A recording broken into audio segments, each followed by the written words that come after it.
Assalamualaikum warahmatullahi wabarakatuh. Berjumpa lagi bersama Buya dengan materi meraih berkah dengan mawaris, yaitu pelajaran mengenai pembagian dan ilmu tentang warisan.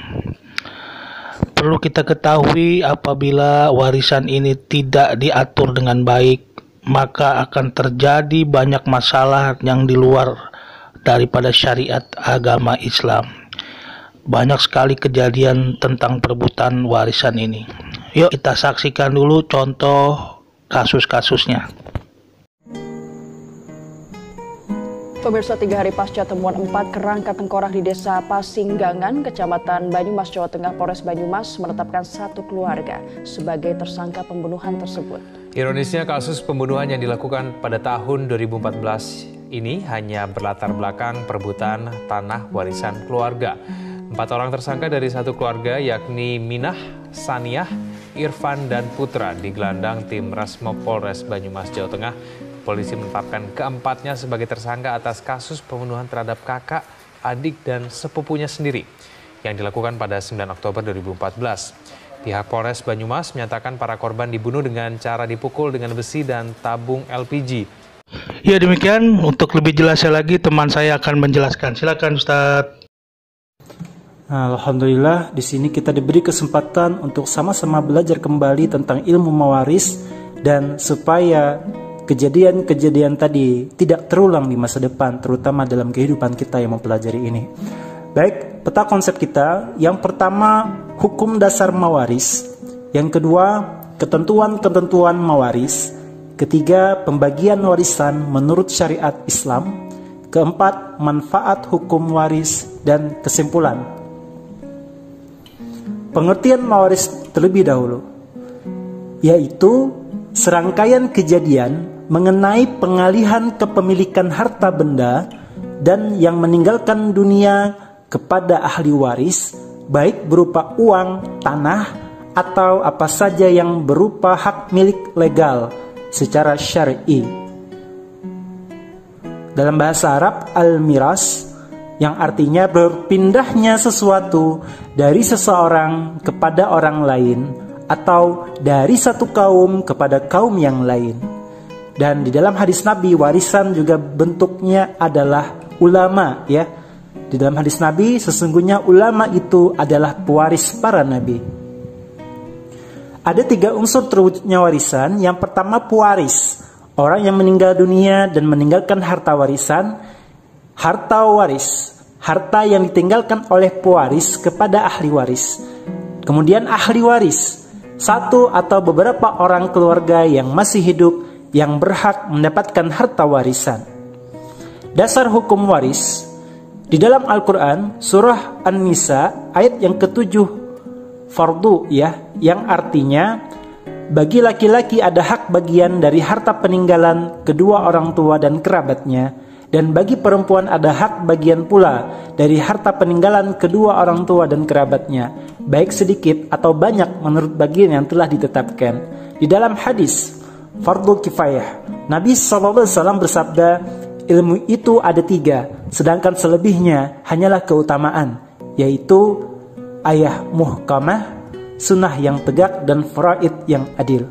Hadis riwayat Abu Daud nomor 2885 dan Ibnu Majah nomor 54. Di dalam hadis yang berikutnya, wahai Abu Hurairah, belajarlah ilmu faraid dan ajarkanlah, karena sesungguhnya ia adalah setengah dari ilmu, dan ilmu itu akan dilupakan, dan dia adalah ilmu yang pertama kali dicabut dari umatku. Hadis riwayat Ibnu Majah nomor 2719. Bisa kita lihat di zaman sekarang, ya, ada beberapa sebagian masyarakat yang tidak menggunakan hukum Allah, hak waris, ya, berupa boleh jadi setengah harta, boleh jadi sesuai kesepakatan.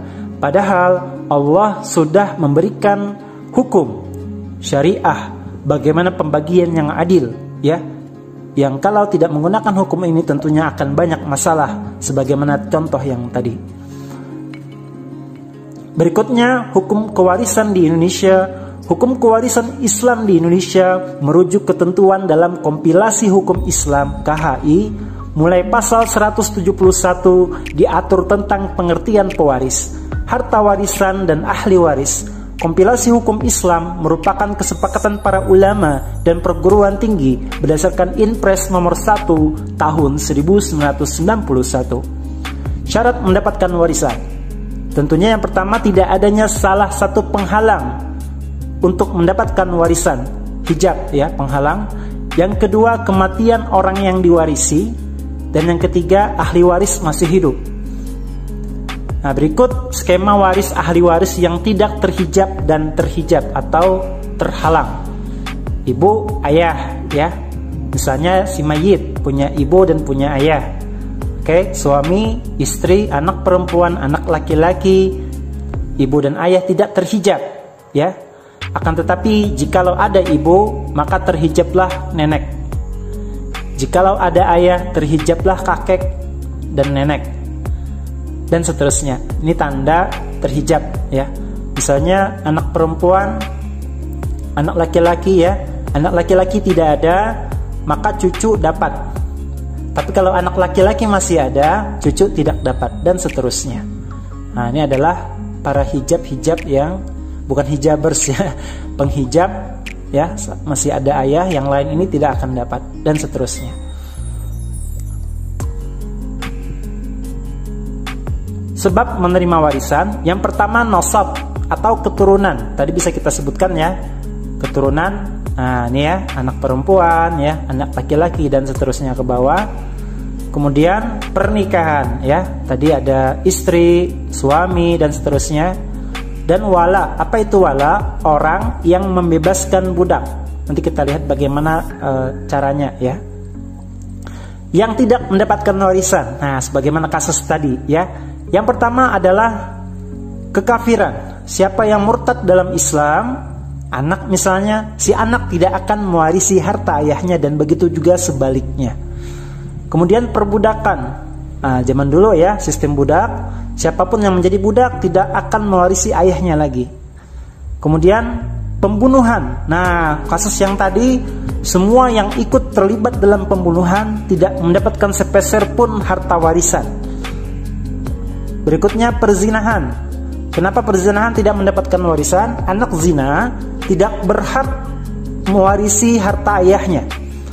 Akan tetapi andai dia anak di luar nikah ya, dan ibunya punya harta, ibunya meninggal dunia, dia berhak mendapatkan warisan dari ibunya, bukan dari ayahnya.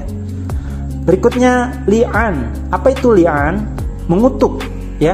Ini pencurigaan. Si suami curiga bahwa istrinya pernah berzina, dan anak yang dihasilkan adalah anak bukan dari si suami atau anak zina, sehingga posisinya adalah tidak mewarisi, sebagaimana poin yang perzinahan tadi. Li'an ini sumpah ya. Seandainya si suami menuduh istrinya berzina, lalu mengandung ya, dan kandungannya tidak diakui, lalu si suami tidak memiliki saksi yang adil, maka dia bersumpah atas nama Allah Subhanahu wa taala, laknat ya. Nah, dan seterusnya. Jadi anak yang tersebut tidak mendapatkan warisan, begitu juga dengan istrinya selama-lamanya. Baik ketentuan pembagian harta warisan, ketentuan pembagian zawil furud, ahli waris yang memperoleh kadar pembagian harta warisan yang telah diatur oleh Allah di Quran surah An-Nisa sebagai berikut.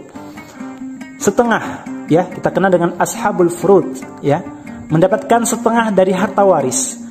Siapa mereka? Suami jika tanpa anak, anak perempuan jika sendirian, cucu perempuan dari anak laki-laki, saudara kandung perempuan dan saudara perempuan seayah, seandainya tidak ada hijab.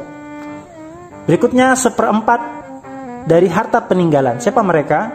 Suami jika memiliki anak, atau istri jika tanpa anak, mendapatkan 1/4 dari harta si mayit. Berikutnya 1/8 mendapatkan harta peninggalan warisan, yaitu istri yang memiliki anak. Nah ya, 1/8 harta yang diwariskan. Kemudian 2/3 untuk 2 anak perempuan kandung atau lebih jika tidak ada anak laki-laki. Oke, bisa juga di bawahnya jika tidak ada anak perempuan, maka 2 orang cucu perempuan atau lebih, atau 2 saudara kandung atau lebih, atau orang seayah dua orang saudara seayah atau lebih. Ini kalau tidak ada penghijab tadi ya, halangan.